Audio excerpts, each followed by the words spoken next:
महाराज जी, हमारे घर में एक कमरा है जिसमें हमारी श्री जी और ठाकुर जी की सेवा होती है, और उसी कमरे में मैं और मेरी पत्नी और बेटा रहते हैं। कई लोग कहते हैं अपने कमरे में श्री जी का विश्राम नहीं होना चाहिए। महाराज जी, अब इस वक्त परिस्थिति तुम किसी की बात मानो, किसका है? हाँ, किसी की बात मत मानो। हम सेवक है, हमारे स्वामी है, हम उनके साथ ही तो रहेंगे।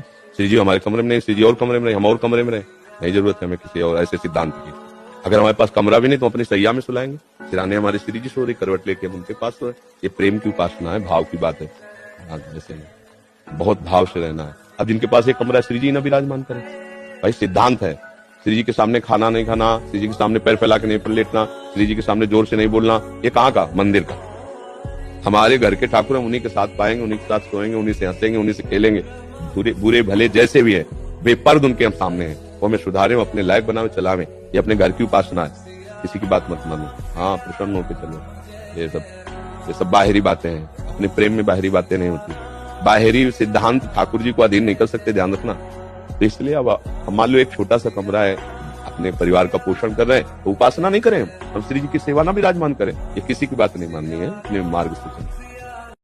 कलयुग के 5 ऐसे सत्य जिसे श्री कृष्ण जी ने पहले ही बता दिए थे। कृष्ण जी ने 5 पांडव को जंगल में भेजा और उनसे पूछा कि तुम लोगों ने जंगल में क्या देखा। युधिष्ठिर ने कहा कि मैंने 2 सूंड वाला हाथी देखा। इस पर कृष्ण जी ने कहा कि कलयुग में ऐसे ही लोग राज करेंगे जो दोनों तरफ से लोगों का शोषण करेंगे, जो कहेंगे कुछ और लेकिन करेंगे कुछ और। फिर अर्जुन बोले कि मैंने एक पक्षी देखा जिसके पंख पर वेद लिखे थे, लेकिन वो मांस खा रहा था। इस पर कृष्ण ने कहा कि कलयुग में ऐसे ही लोग रहेंगे जो बड़े ज्ञानी कहलाएंगे, लेकिन उनका आचरण राक्षसों जैसा होगा। सहदेव ने कहा कि मैंने 7 कुएं के बीच में एक कुआं देखा जो सूखा पड़ा था, लेकिन ऐसा कैसे हो सकता है? तब कृष्ण ने कहा कि कलयुग में ऐसा ही होगा। लोग फालतू की चीजों में अपना पैसा बर्बाद कर देंगे, लेकिन वो देखेंगे तक नहीं कि पड़ोस में कोई भूखा मर रहा है। नकुल ने कहा कि हे कृष्ण, मैंने देखा कि एक चट्टान पहाड़ से गिरते हुए सभी पेड़ पौधों को तोड़ रहा था, लेकिन वो छोटे से पौधे से टकराकर रुक जाता है। तब कृष्ण उन्हें बताते हैं कि कलयुग में लोगों का जीवन पतन हो जाएगा। ऐसे में हरि नाम का छोटा सा शब्द उस पतन को रोक पाएगा।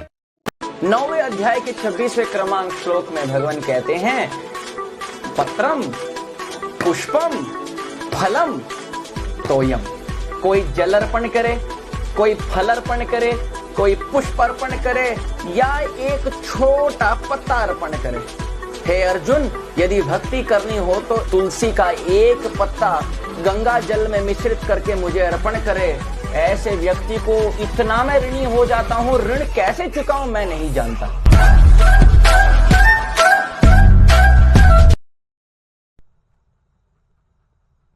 श्री धाम वृंदावन में प्रवेश करिए।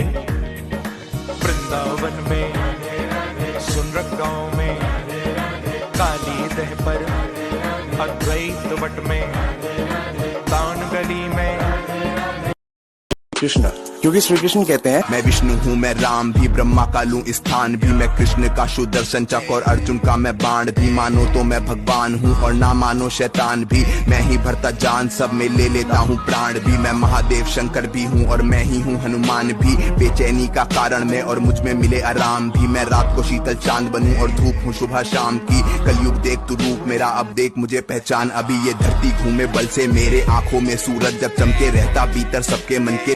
ये बताइए, इतना ताकत के पीछे कहीं कोई पॉलिटिकल पार्टी तो नहीं आपके पीछे खड़ा? तक नहीं, हम किसी हमारी खुद की पार्टी है बजरंग